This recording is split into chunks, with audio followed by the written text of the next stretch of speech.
FM Hour is powered by Anajar and Levine Accident Attorneys. Call 904-600-4000. That's 904-600-4000.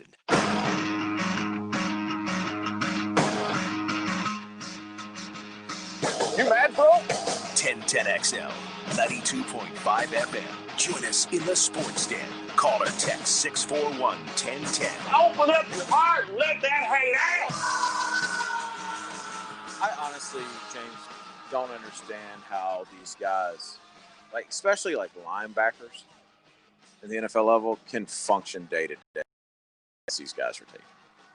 Did you see the fullback last night for Seattle? You may buy a jersey. This dude is the very definition of a thumper.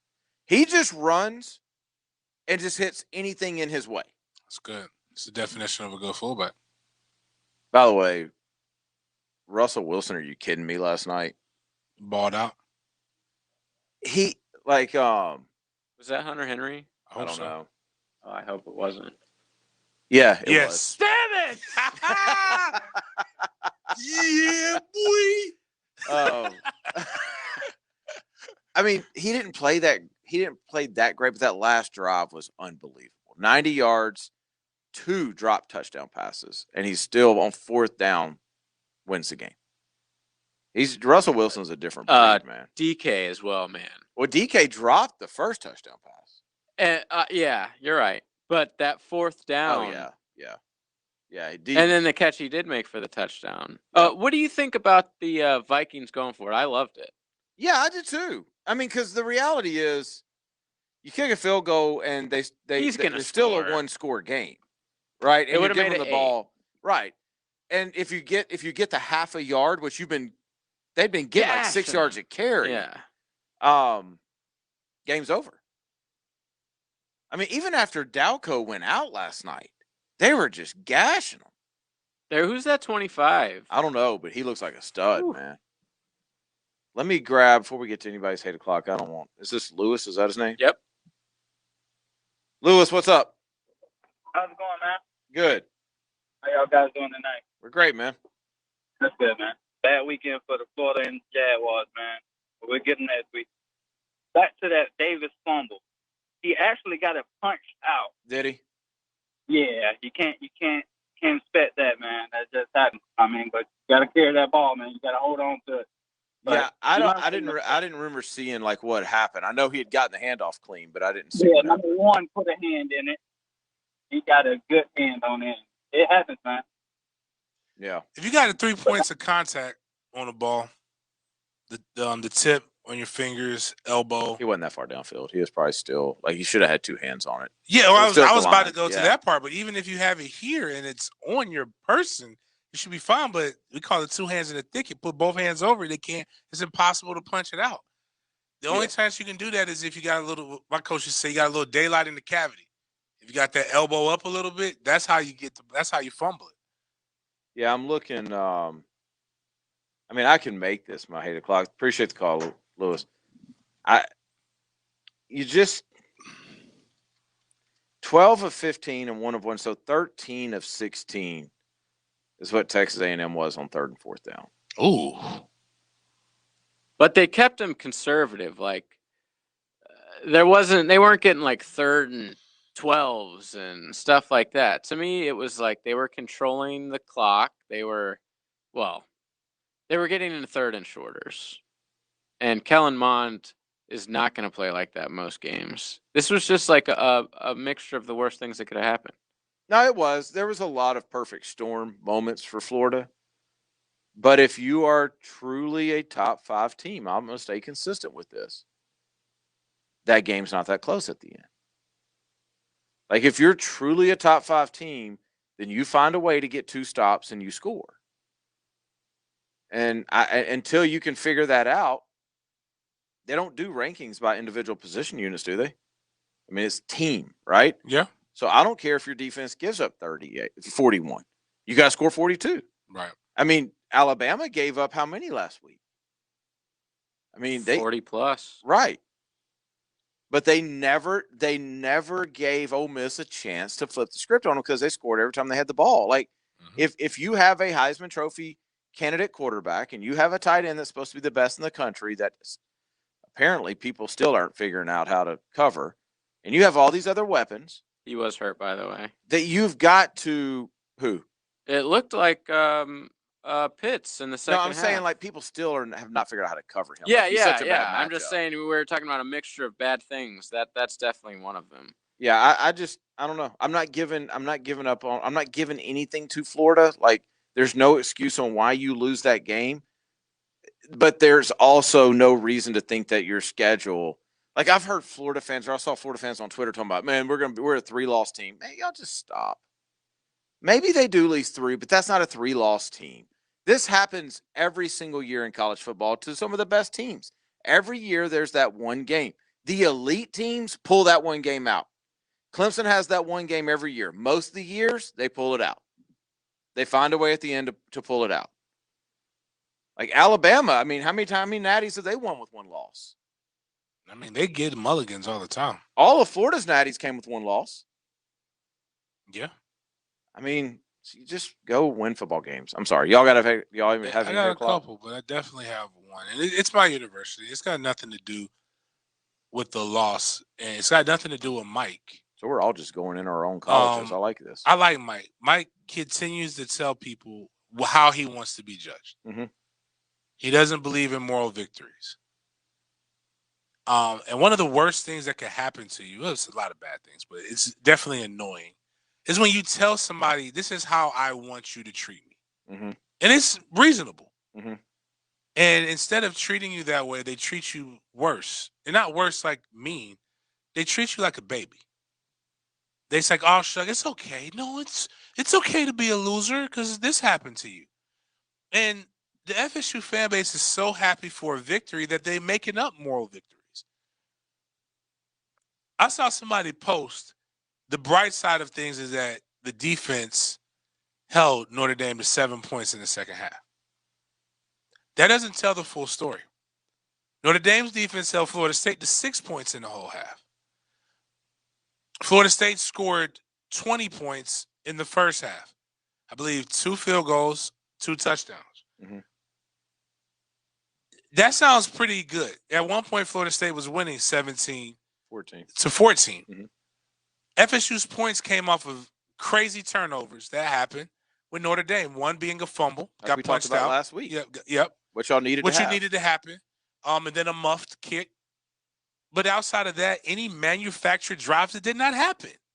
You played a team with a pulse, and you did nothing. And yet and still, the fan base and this media who is so enamored with creating this narrative because you were so mean, which rightfully so, to the last guy, that you're afraid to do the same thing again. It's called moving the goalpost. You should not do that. You should be consistent. FSU did not improve. They did not look like a better coached team. They still run what we just saw what Drew Brees did, and it happens every now and then, but it should not happen more than 2 to 3 times a game over a course of 3 or 4 freaking games where you got guys in the same pair of underwear. That's a phrase for running a route, and there's literally, let's say there's 3 guys in 5-yard space.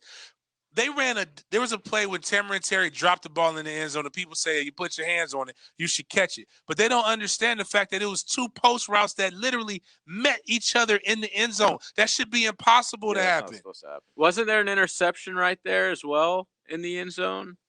Or right by the end zone that y'all threw where there was the same type of thing? Yes, if I remember correctly. But here's the thing, what happened with that. People aren't it's one-on-one. One-on-one situation, he has a better chance to catch it. But when you bring the other DB over there, if he catches it, he gets killed. Mm-hmm.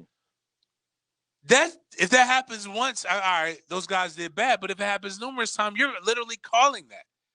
That's the route concept. You have a chance to actually score a touchdown, and I think you ended up getting a field goal. We got a field goal where you have a illegal man down the field, Dante Lucas. Ain't nobody throwing in your fat ass. Why are you going down the field on a run play? And then after that, you get a false start. You know what that shows me? Still undisciplined. There was one good play where I just told you they ran the slant and go, but there's no consistency or continuity in what the play calling is. Since I'm not a Florida State fan, can I pat them on the back about something? What, giving up 200? I saw a stat. No. Before I let you do that, I was half paying attention, and I saw 230 yards.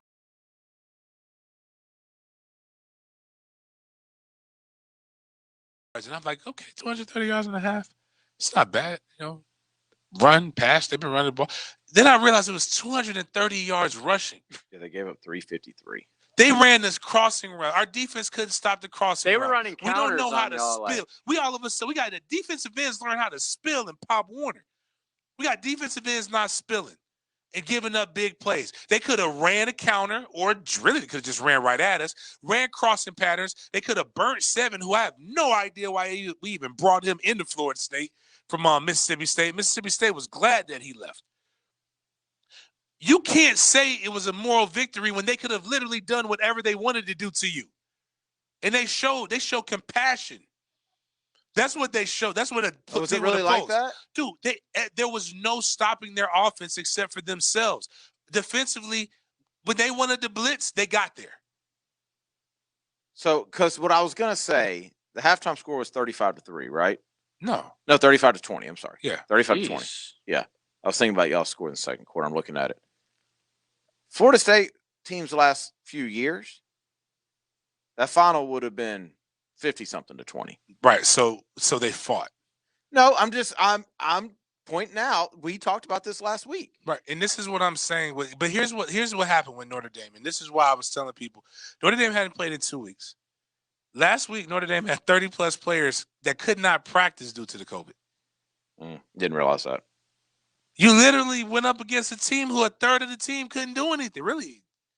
Depending on who the 30 were. They couldn't even breathe. If they were scholarship guys. Yeah. Like, that's more than a third, but I'm just going to go and say a third of the players couldn't do anything. Like, stop. Look at it for what it is. It was an enjoyable game.